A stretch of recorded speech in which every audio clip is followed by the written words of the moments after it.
Hello மக்களே, நம்ம இன்னைக்கு என்ன பார்க்க போறோம்னா ரெண்டு சயின்டிஸ்டோட நேம் தான் பார்க்க போறோம்.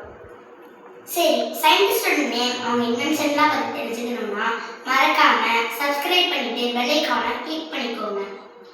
சரி, நம்ம முதல்ல பார்க்க போற சயின்டிஸ்டோட பேர் ஐசக் நியூட்டன். ஐசக் நியூட்டன் அவர் பிறந்தது ஜனவரி 4ஆம் தேதி 1643. அப்புறம் அவர் இறந்தது மார்ச் 31ஆம் தேதி 1727ஆம் ஆண்டு. சரி, ஐசக் நியூட்டன் ரெண்டு இது கண்டுபிடிச்சாரு. முதல்ல கிராவிட்டி, ரெண்டாவது லாஸ் ஆஃப் மோஷன். உங்களுக்கு கிராவிட்டியை பத்தி நிறைய பேருக்கு தெரிஞ்சிருக்கும்.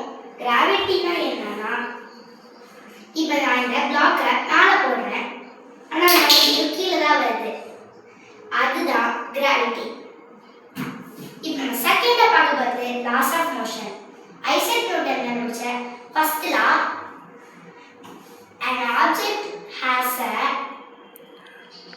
remains at the rest or motion unless acted by an external force. அதாவது இந்த பால் இப்ப சும்மா கிடக்கு, அதாவது ரெஸ்ட்ல இருக்கு.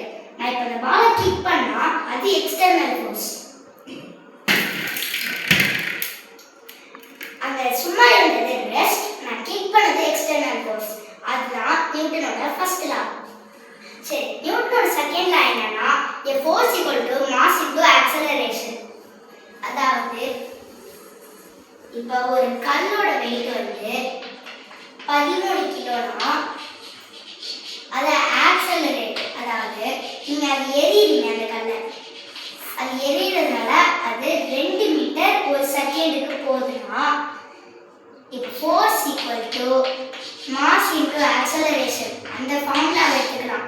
அதாவது ஃபோர்ஸ் ஈக்குவல் டு 13 × 2. இப்போ இதுக்கான ஆன்சர் என்ன? 26. இது நியூட்டன் கண்டுபிடிச்சதுனால நம்ம இதை என்ன சொல்லுவோம்னா, இந்த யூனிட் பேரு நியூட்டன். அதனால இந்த ஃபோர்ஸ் மொத்தமா 26 நியூட்டன் அப்படின்ட்டு கூறப்படும். இதான் நியூட்டன் சொன்ன செகண்ட் லா. இப்போ நியூட்டனோட தேர்ட் லா வந்து, every action has a opposite reaction. அதாவது இந்த பிளாக்ஸ் இப்போ சும்மா ரெஸ்ட்ல இருக்கு. இப்போ நான் இதை புஷ் பண்ணா அது ஆக்ஷன், அப்புறம் அந்த செவுல பட்டு அது ரிப்பீட் ஆகுதுன்னா அது ரியாக்ஷன். இதான் ஆக்ஷன் அண்ட் ரியாக்ஷன். இதுக்கு ஒரு எக்ஸாம்பிள் மட்டும் இல்லை. ஆக்ஷன் அண்ட் ரியாக்ஷன்னா, இப்போ ஒரு ஸ்விம்மிங் பூல்ல வாட்டர் வந்து பின்னாடி நோக்குது, ஆனால் அந்த ஸ்விம்மர் வந்து மேலே போறாங்க. பின்னாடி நோக்குறது ஆக்ஷன், முன்னாடி போறது ரியாக்ஷன். அதே மாதிரி ஒரு ராக்கெட் வந்து மேலே போகும்போது அப்புறம் கேஸ் கீழே போகுது, அப்புறம் ராக்கெட்டை கேஸ் மேலே புஷ் பண்ணுது, அது கீழே போகிறது ஆக்ஷன், மேலே போகிறது ரியாக்ஷன். மறக்காம லைக், ஷேர், கமெண்ட் எல்லாத்தையும் பண்ணிங்கன்னா உங்களுக்கு இந்த சேனலில் பிடிச்சிருந்தா. Bye by.